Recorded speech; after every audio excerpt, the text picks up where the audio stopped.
List నుంచి next ప్రశ్న, where is the famous Virupaksha temple located? So Virupaksha ఆలయం ఎక్కడుందని చెప్పేసి అడుగుతున్నారు. ఇప్పుడు చాలా ఫ్యాక్ట్స్ తెలుసుకుందాం ఈ ప్రశ్న వల్ల.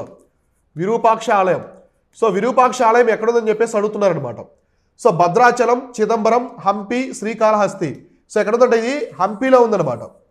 సో హంపీలో ఉంటుంది, హంపీలో ఉందన్నమాట. సో హంపి ఎవరిది? విరూపాక్ష ఆలయం ఉన్న ప్రాంతం.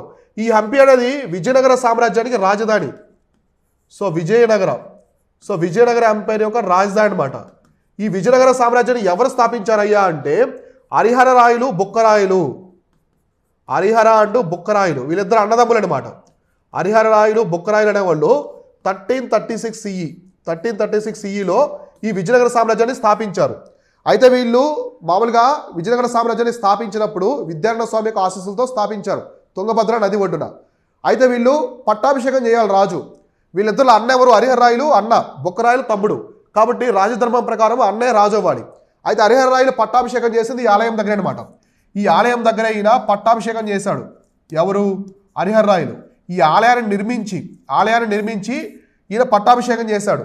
అయితే విరూపాక్ష ఆలయాన్ని పూర్తిగా నిర్మించింది ఎవరంటే, కంప్లీట్ చేసింది ఎవరంటే బుక్కరాయలు. అంటే మొదలుపెట్టింది హరిహర రాయలు. దేవుని ప్రతిష్ఠించి ఆయన పట్టాభిషేకం చేశాడు విజయనగర సామ్రాజ్య అధిపతిగా. అయితే ఆలయాన్ని పూర్తి చేసింది బుక్కరాయలు అనమాట. కాబట్టి విరూపాక్ష టెంపుల్ ఎక్కడ ఉంటుందంటే హంపీలో ఉంటుంది. వీళ్ళు ఏ వంశానికి చెందిన వాళ్ళంటే సంగమా వంశానికి చెందిన వాళ్ళు. ఈ సంగమా వంశానికి చెందిన వాళ్ళు అనమాట. వీళ్ళు శైవులు, అంటే శివుణ్ణి పూజిస్తారు. వీళ్ళు శైవులు అనమాట. వీళ్ళు శివుణ్ణి పూజిస్తారు. మనకి విజయనగర సామ్రాజ్యంలో ఉన్న వంశాలలో సంగమ వంశం వాళ్ళు మాత్రమే శైవులు. మిగతా వాళ్ళు మనకి సాలువ వంశస్థులు, తులు వంశస్థులు, ఆరవీడి వంశస్థులు వాళ్ళంతా వైష్ణవులు అనమాట. అంటే అన్ని దేవుళ్ళని ప్రోత్సహించారు, కానీ వాళ్ళు పాటించే విధానం అనమాట. అవి చూసుకోండి. కాబట్టి సంగమ వంశం వాళ్ళు శివుణ్ణి పూజిస్తారు. కాబట్టి విరూపాక్ష అంటే శివుడే కదా, ఆయన దగ్గర వీళ్ళు పట్టాభిషేకం చేస్తారనమాట. ఇలాంటివి చూసుకోండి, ఎగ్జామినేషన్ ప్రకారం అడుగుతూ ఉంటారు. అందుకే నేను క్వశ్చన్స్ ఈజీగా ఉండొచ్చు, మీకు నేను చెప్పే క్వశ్చన్స్ ఈజీగా ఉండొచ్చు, కానీ చాలా ఫ్యాక్ట్స్ కవర్ చేస్తాను. ఇలా చేయడం వల్ల మీకు నీట్గా తెలుస్తాయన్నమాట. సో భద్రాచలం తెలుసు కదా, శ్రీరాముల వారి టెంపుల్ ఉంటుంది. చిదంబరం శివుడి యొక్క టెంపుల్ ఉంటుంది, నటరాజ విగ్రహం ఉంటుంది. శ్రీకాళహస్తి, సో మన జ్యోతిర్లింగాలలో చాలా ఫేమస్ టెంపుల్ మన శ్రీశైలం ఉంది. అలానే శ్రీకాళహస్తి కూడా చాలా ఇంపార్టెంట్ అనమాట. అర్థమైందా?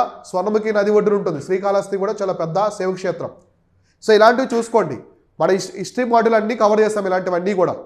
So Shivan concepts app download చేసుకొని అందులో హిస్టరీ మాడ్యూల్ ఉంటుంది, అందులో జాయిన్ అవ్వండి. లేదా మనం టెలిగ్రామ్ ఛానల్, వాట్సాప్ ఛానల్ కూడా ప్రతిరోజు ఇలాంటి ప్రశ్నలు పెడుతూ ఉంటాం. సో అక్కడ కూడా మీరైతే జాయిన్ అయితే ఇవన్నీ మీకు తెలుస్తాయి.